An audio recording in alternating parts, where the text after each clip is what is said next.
Hi, if you want to use bilingual keyboard on your iPhone 16e, then firstly open your phone settings and here choose Channel section. After that, scroll a bit down till you can see section keyboard. Then tap on keyboards and here you can click to add new one. So we got suggested and many other from the list. So you can go through the list to find which one you need. For example, let's pick Hindi.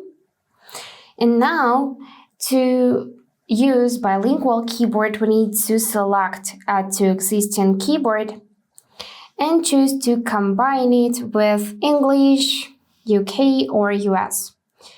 So after that, tap done and you will see this marking bilingual.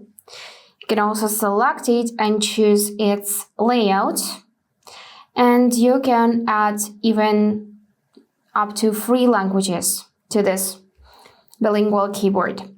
So now let's trigger it and I'm going to show you how to use it. We're going to tap on this globe icon.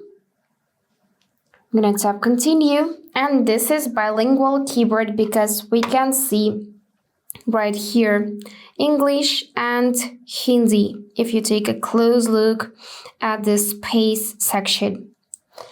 So yep, that's it for today. If this video was helpful, please subscribe, like and comment. And I wish you all the best. Bye bye.